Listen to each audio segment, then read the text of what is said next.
Hello and welcome back to our channel Coursology hub. मैं आपका mentor Sindhu Jha, special educator, rehabilitation expert.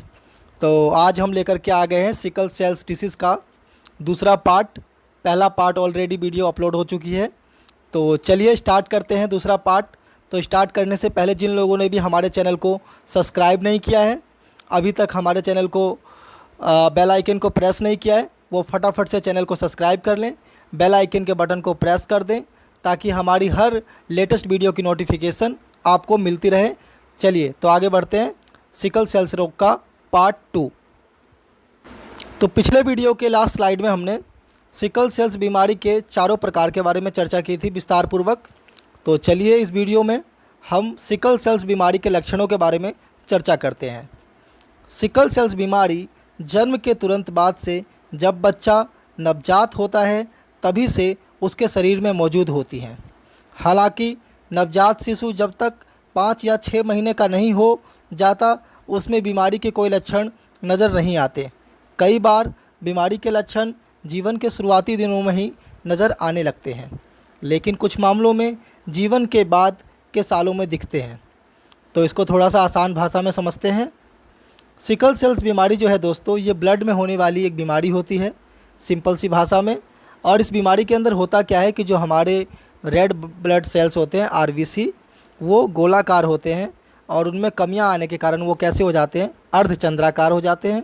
अर्धचंद्राकार होने के कारण क्या होता है कि जो हमारा नस होती है हमारी बॉडी के अंदर, उसके अंदर ये अटक जाते हैं जगह जगह पर, जिसके कारण ऑक्सीजन की मात्रा पूरे बॉडी में आसानी से नहीं पहुंच पाती या उसमें अवरोध पैदा हो जाता है, उसमें रुकावट आ जाती है।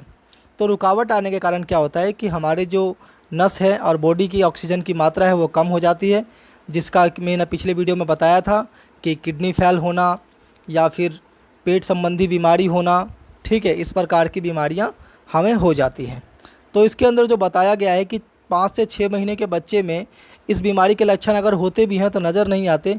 इसका कारण ये है कि उतने छोटे बच्चे में वो बिस्तर पर लेटा होता है और वो ज़्यादा एनर्जेटिक कार्य नहीं करता है। एनर्जेटिक का मतलब मेहनत कश कार्य नहीं करता, जिसके कारण हमें उसके अंदर एनीमिया से संबंधित प्रॉब्लम नहीं दिखाई पड़ती है। ठीक है, एनीमिया का अगर सिंपल भाषा में समझें तो होता है खून में जो कमजोरी आ जाती है उसके कारण हम जल्दी थकान महसूस करने लगते हैं, यानी कि खून की कमी। तो ये बीमारी अगर मुख्य रूप से देखा जाए तो ये वंशानुगत बीमारी है और ये बीमारी हमारे शरीर के अंदर खून के अंदर पाई जाती है। ठीक है, आरबीसी से संबंधित बीमारी है। आरबीसी का फुल फॉर्म होता है रेड ब्लड सेल्स। ठीक है, चलिए अगले स्लाइड की ओर चलते हैं। अगर आपको हमारा कंटेंट अच्छा लगता है तो आप हमारे वीडियो को लाइक ज़रूर करें, हमारे चैनल को सब्सक्राइब ज़रूर करें। ठीक है, और इसको अपने सोशल मीडिया प्लेटफॉर्म पर शेयर भी कर सकते हैं। चलिए आगे बढ़ते हैं। बीमारी के शुरुआती लक्षण की बात कर लेते हैं। जॉन्डिस या पीलिया, आँखों का पीलापन जो लाल रक्त कोशिकाओं के क्षतिग्रस्त होने के कारण होता है। एनीमिया की वजह से ज़्यादा थकान महसूस होना। डैक्टिलाइटिस जिसमें हाथ और पैर में सूजन हो जाती है और सिर दर्द भी होने लगता है। चक्कर आना, सिर घूमना, सांस लेने में तकलीफ़ महसूस होना, चिड़चिड़ापन महसूस होना, किसी चीज़ पर ध्यान लगाने में दिक्कत आना। ठीक है, तो ये लक्षण हैं, ध्यान रखिएगा। इसमें जो एक वर्ड लिखा हुआ है डैक्टिलाइटिस, तो इसमें क्या होता है, इसमें हाथ और पैर में सूजन हो जाती है और सिर में दर्द भी होने लगता है। कई बार जब हम स्पेशल एजुकेशन से संबंधित किसी पेपर में बैठते हैं तो इस तरह की टर्मिनोलॉजी दे दी जाती है और उसमें पूछा जाता है कि इस बीमारी में किस प्रकार के लक्षण देखने को मिलते हैं। तो जितने भी एस्पिरेंट्स हैं जो किसी भी रिहैबिलिटेशन के फील्ड में तैयारी कर रहे हैं वो ऐसे वर्डों को अपने नोटबुक में नोट भी करते चलें। चलिए आगे बढ़ते हैं। बाद में दिखने वाले लक्षण, शरीर के किसी खास हिस्से में बेहद तेज दर्द होना, खासकर एक से ज़्यादा स्पॉट पर, क्योंकि खून के जरिए शरीर के उस हिस्से को ऑक्सीजन की पूर्ति सही तरीके से नहीं हो पाती। बीमारी से पीड़ित किशोर उम्र के बच्चे या वयस्कों को लंबे समय तक दर्द का सामना करना पड़ता है। तो पहले पॉइंट के अंदर जो मैंने बताया कि ऑक्सीजन की कमी हो जाती है, वो ऑक्सीजन की कमी क्यों हो जाती है कि जो हमारे गोलाकार रेड ब्लड सेल्स होते हैं वो अर्धचंद्राकार हो जाते हैं, यानी कि हंसिया की तरह हो जाते हैं। अगर जो लोग पॉलिटिकल साइंस में इंटरेस्ट लेते हैं उनको पता होगा कि जो सीपीआई पार्टी का चुनाव चिन्ह है हंसिया, तो वो हंसिया जिससे धान काटी जाती है, ठीक है, तो उस तरह का हो जाता है, जिसके कारण वो हमारे नसों में फंस जाती है और शरीर के अलग अलग स्पॉट पर हमें भारी दर्द का अनुभव होने लगता है, यानी कि हमें भारी दर्द, भारी पेन फील होने लगता है। चलिए आगे बढ़ते हैं।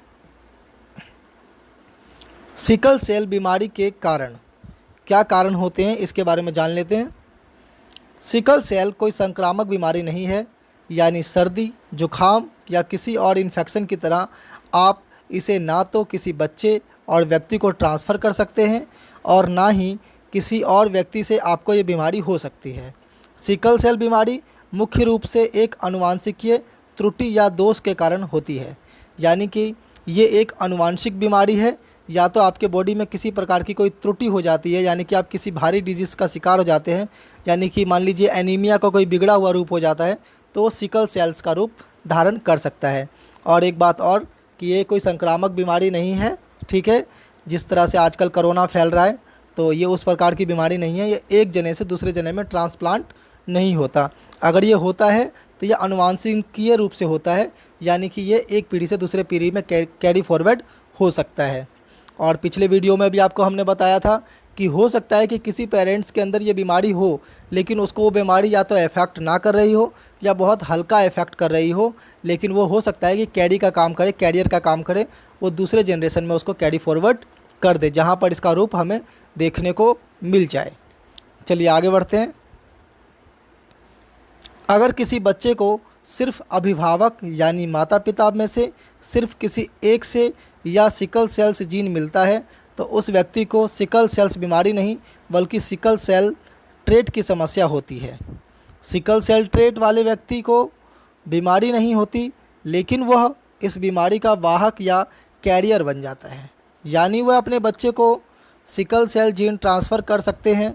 ऐसे लोगों में या तो बीमारी के बेहद हल्के लक्षण नज़र आते हैं या फिर कोई लक्षण नज़र नहीं आते। तो आई होप आप समझ गए होंगे जो मैंने अभी एक्सप्लेन किया है आपको। ये जो आप इमेज देख रहे हैं बना हुआ है सिकल सेल्स बीमारी के परीक्षण के बगल में, ये जो है ये हमारे रेड ब्लड सेल्स कैसे होते हैं उसको दिखाया गया है इसके अंदर। और अर्धचंद्राकार अगर आपको देखना है तो मैंने फर्स्ट वीडियो के अंदर उसकी इमेज को दिखाया था। अगर आपने फर्स्ट वीडियो को ध्यान से देखा होगा तो आपको काफ़ी क्लियर हो जाएगा। यानी कि क्या होता है कि जो हम अपनी आँखों से विजुअलाइजेशन कर लेते हैं उसको हम कभी अपनी ज़िंदगी में नहीं भूल पाते।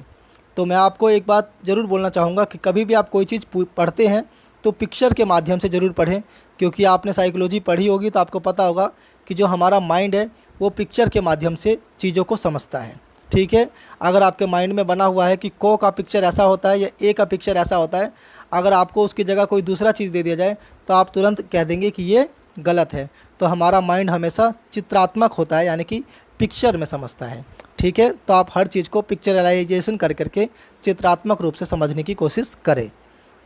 सिकल सेल बीमारी का परीक्षण, तो इसके परीक्षण की बात कर लेते हैं।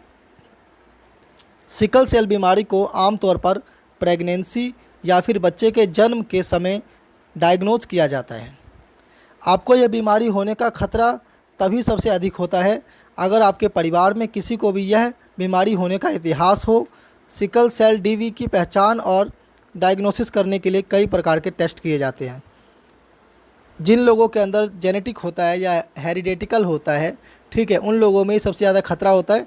लेकिन इसका प्रिकॉशंस अगर पहले से लिया जाए तो आप इस तरह की बीमारी से काफ़ी हद तक बच भी सकते हैं। तो चलिए इसके टेस्ट के बारे में जान लेते हैं। जिन लोगों ने अभी तक वीडियो को लाइक नहीं किया है, अगर आपको हमारा कंटेंट अच्छा लगता है तो आप वीडियो को लाइक कर सकते हैं।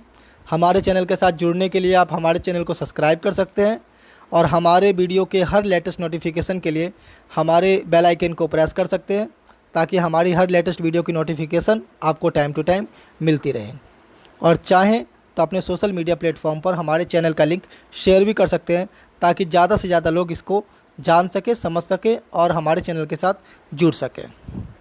सिकल सेल परीक्षण टेस्ट, संपूर्ण ब्लड काउंट टेस्ट नंबर 1।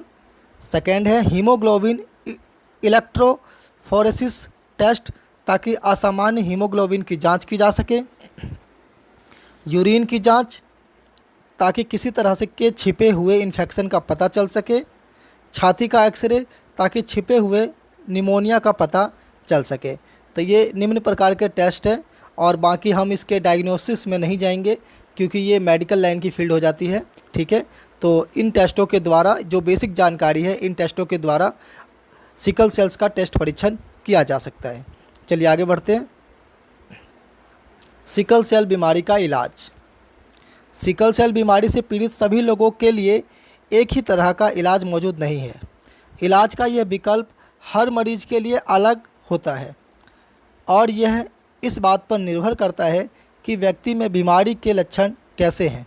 हल्के या गंभीर सिकल सेल बीमारी के इलाज में खून चढ़ाना पड़ता है और कई बार बोन मैरो या स्टेम सेल ट्रांसप्लांट कराने की ज़रूरत पड़ जाती है, क्योंकि आपको पहले ही बताया गया है कि इसके अंदर जो हमारे रेड ब्लड सेल्स होते हैं वो धीरे धीरे मरते चले जाते हैं और ये टूटते चले जाते हैं और टूटने के कारण ये फंस जाते हैं और फिर हमारी बॉडी को प्रॉब्लम देते हैं। तो जब नया ब्लड चढ़ाया जाता है तब क्या होता है कि हमें नए रेड ब्लड सेल्स प्राप्त हो जाते हैं।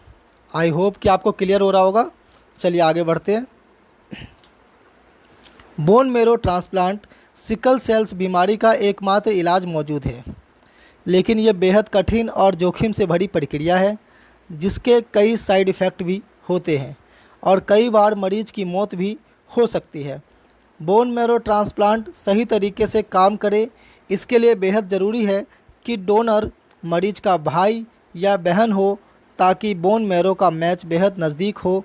फ़िलहाल वैज्ञानिक सिकल सेल्स बीमारी के इलाज के लिए जीन थेरेपी का अध्ययन कर रहे हैं, जिसके तहत डॉक्टर उस असामान्य जीन को बदलकर इस बीमारी का इलाज कर पाएंगे। हालांकि इलाज के बगैर भी सिकल सेल्स बीमारी में पीड़ित व्यक्ति सामान्य जीवन जी सकता है अगर वो इलाज के प्लान को सही तरीके से फॉलो करे। मैंने पहले ही बताया था आपको कि इस बीमारी के अंदर अगर डायग्नोसिस प्रक्रिया को सही से फॉलो अप लिया जाए और फॉलो किया जाए तो एक व्यक्ति जो सिकल सेल्स बीमारी से ग्रसित है या पीड़ित है वो एक सामान्य जीवन को जी सकता है। और बोन अभी फ़िलहाल जो इसका जो प्राइमरी इलाज है वो बोन मैरो ट्रांसप्लांट, आपको पता होगा कि कैंसर के अंदर भी इसका इस्तेमाल काफ़ी हद तक किया जाता है। ब्लड कैंसर जो होता है उसके अंदर भी बोन मैरो ट्रांसप्लांट किया जाता है। तो सिकल सेल्स बीमारी के अंदर भी इस प्रकार की प्रक्रिया को अपनाया जाता है जो कि बेहद ही कठिन प्रक्रिया है और इसके अंदर ये कोशिश की जाती है कि भाई बहन या बिल्कुल ही जो नियरेस्ट रिश्तेदार होता है या जो हमारे रिलेटिव्स होते हैं उनका लिया जाए ताकि उनका बोन मैरो आसानी से मैच कर जाए। ठीक है, अभी फ़िलहाल जीन थेरेपी का अध्ययन हो रहा है, हो सकता है आने वाले भविष्य में इसके द्वारा भी लोगों का सुचारू रूप से इलाज हो सके। चलिए आगे बढ़ते हैं। सिकल सेल बीमारी का इलाज। बचपन में शिशु को लगने वाले सभी टीकों के अलावा सिकल सेल बीमारी से पीड़ित किशोर बच्चों को न्यूमोकॉकल फ्लू और मेनिंगोकाकल का टीका लगवाना चाहिए। ये टीके याद रखिएगा, न्यूमोकॉकल, फ्लू और मेनिंगोकॉकल। ठीक है। Next point, folic acid supplement का सेवन करना ताकि शरीर में नई लाल रक्त कोशिकाएं आरबीसी बनती रहें। नेक्स्ट पॉइंट, खूब सारा पानी पीते रहें ताकि दर्द से बचा जा सके और अचानक से तापमान में बहुत ज़्यादा दबाव में होने से बचें। नेक्स्ट पॉइंट, एनाल्जेसिक या दर्द निवारक दवाइयाँ दी जाती हैं ताकि गंभीर दर्द से बचा जा सके। चलिए आगे चलते हैं। तो thank you so much Coursology hub के साथ जुड़ने के लिए। You can find me on Facebook @coursologihub and you can also find me on email coursologihub@gmail.com। और अगर आपको हमारा कंटेंट बहुत अच्छा लगता है तो आप हमारे चैनल के साथ जुड़ने के लिए हमारे चैनल को सब्सक्राइब कर लीजिए, बेल आइकन को प्रेस कर दीजिए और वीडियो को लाइक कर दीजिए। और अगर आपको लगता है कि ये चैनल अच्छा काम कर रहा है और रिहैबिलिटेशन के क्षेत्र में बढ़िया काम हो रहा है तो आप हमारे चैनल के लिंक को अपने सोशल मीडिया प्लेटफॉर्म पर जैसे कि फेसबुक, इंस्टाग्राम, शेयर चैट या जहाँ भी आप जुड़े हुए हैं वहाँ पर हमारे चैनल के लिंक को शेयर कर सकते हैं। तो थैंक यू सो मच इस ब्यूटीफुल सेशन से जुड़ने के लिए। जय हिंद, जय भारत।